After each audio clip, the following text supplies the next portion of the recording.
मित्रांनो, सरकारी आकडे सांगतात आजच्या घडीला 2 कोटी बांगलादेशी घुसखोर भारतामध्ये आहेत.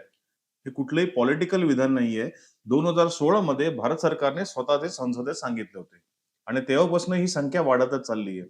आता ही काय फक्त बॉर्डरचा प्रॉब्लेम नाहीये. जिथे-जिथे हे लोक स्थायिक झालेले आहेत, तिथे-तिथे लोकसंख्या चेंज झालेली आहे, समाज बदलला आहे आणि मतदाराची यादी बदललेली आहे.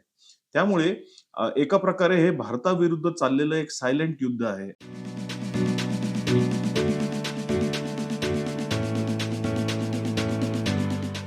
ह्याच्यापेक्षा धोकादायक बाब म्हणजे इंटेलिजन्स रिपोर्टनुसार या घुसखोरांचा वापर रॅडिकल एलिमेंट्स आणि दहशतवादी संघटना पाकिस्तानच्या मदतीने स्वतःची भारतातली पकड मजबूत करण्याचा प्रयत्न करतात.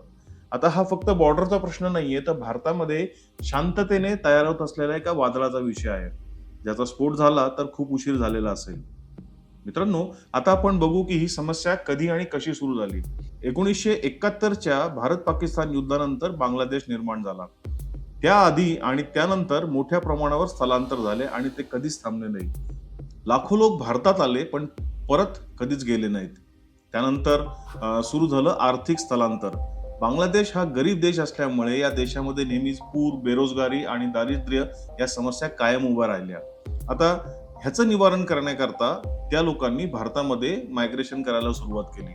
आसाममधील चहाचे मळे असू देत, वेस्ट बंगालमध्ये बांधकाम क्षेत्र किंवा देशभरातील वेगवेगळ्या राज्यांमध्ये घरगुती किंवा लहान-सहान कामांसाठी मजुरांची गरज होती आणि बांगलादेशी लोक भारतात येत राहिले. हा प्रवाह हळूहळू इतका वाढत गेला की तो कधी मोठी समस्या बनला हे लक्षातच नाही आलं. राज्यसभेमध्ये विचारलेल्या प्रश्नांना उत्तर देताना सरकारने सांगितले की साधारणपणे 2 कोटी बेकायदेशीर बांगलादेशी भारतात आहेत आणि अचूक आकडेवारी ठेवणं अशक्य आहे. आता मित्रांनो, आपण हे समजून घेऊया की हे लोक भारतात घुसतात कसे. आता हे समजून घेण्याकरता भूगोल हा खूप महत्वाचा आहे. मित्रांनो, भारत बांगलादेश सीमा ही साधारणपणे 4096 किलोमीटर लांब असून वेस्ट बेंगॉल, आसाम, मेघालय, त्रिपुरा आणि मिझोराम या राज्यांशी जोडली गेलेली आहे. सुमारे या सगळ्या एरियामध्ये 25% भागामध्ये छोट्या मोठ्या नद्या आहेत, ज्याच्यामध्ये फेन्सिंग करणे अतिशय अवघड असते. आता मान्सून मध्ये या नद्यांचे प्रवाह बदलतात आणि फेन्स वाहून जाते. या सगळ्या सीमेपैकी साधारणपणे 3180 किलोमीटरवर फेन्स आहे आणि 916 किलोमीटर भाग अजूनही खुला आहे आणि ह्याच भागामधनं ही घुसखोरी होते.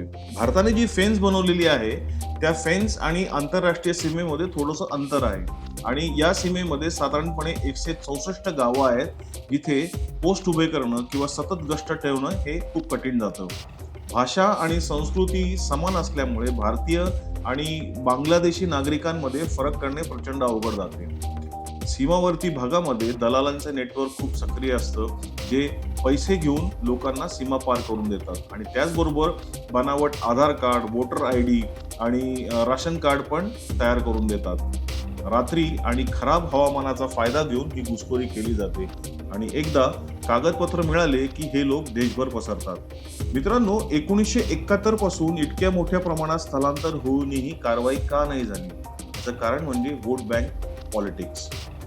एकदा बेकायदेशीर स्थलांतरित बांगलादेशी मतदार बनला तर तो राजकीय दृष्ट्या महत्वाचा ठरतो आणि त्याला बाहेर काढणे त्यामुळे कठीण होते. याचमुळे आसाम आणि वेस्ट बेंगॉलच्या अनेक जिल्ह्यांमध्ये लोकसंख्येची रचना बदलली आहे. आता या स्थलांतराचा आर्थिक परिणामही मोठा आहे. हे घुसलेले लोक सरकारी सुविधा जसे हॉस्पिटल, शाळा आणि राशन वापरतात. तसेच कमी पगारात काम करून स्थानिक कामगारांचे रोजगार कमी करतात. त्यामुळे गरीब भारतीय नागरिकांच्या उपजीविकेवर परिणाम होतो आणि देशाच्या संसाधनांवर ताण येतो. मित्रांनो, जर हे असेच पुढील 10 ते 20 वर्षे चालू राहिले तर सीमावर्ती भागांमध्ये हिंदू लोकसंख्या अल्पसंख्याक होऊ शकते.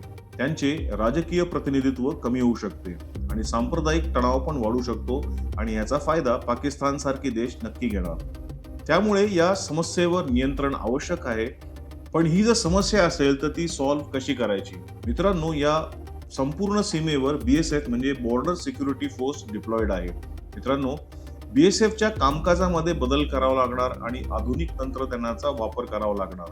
कारण आता BSFचं काम हे मॅनपॉवर इंटेन्सिव्ह खूप आहे. BSFच्या कामकाजात बदल करून आधुनिक तंत्रज्ञानाचा वापर करणे गरजेचं आहे. जसे सेन्सर्स, कॅमेरे आणि AI वर सर्व्हिलन्स आणि ड्रोनचा वापर. सीमावर्ती गावांमध्ये नागरिकांचे डिजिटल डॉक्युमेंटेशन करणे, दलालांचे नेटवर्क नष्ट करणे हेही तितकेच महत्वाचे आहे. भारत सरकार योग्य दिशेने पावले जरी उचलत असली तरी या प्रक्रियेला गती देणे अत्यंत आवश्यक आहे. सीमावर्ती भागातील सर्व नागरिकांचे लवकरात लवकर डिजिटल नोंदणी आणि मॅपिंग करणे जरुरीचे आहे. ही समस्या फक्त कायदा आणि सुव्यवस्थेची नसून राष्ट्रीय सुरक्षतेची आहे. जर वेळेवर उपाय केले नाहीत तर भविष्यात परिस्थिती गंभीर आणि नियंत्रणाबाहेर जाऊ शकते. म्हणूनच याकडे गंभीरपणे पाहणे जरुरीचे आहे. मित्रांनो, हा जर व्हिडिओ तुम्हाला आवडला असेल तर कमेंट करा, लाईक करा आणि चॅनलला सबस्क्राईब करा. जय हिंद, वंदे मातरम, हर हर महादेव.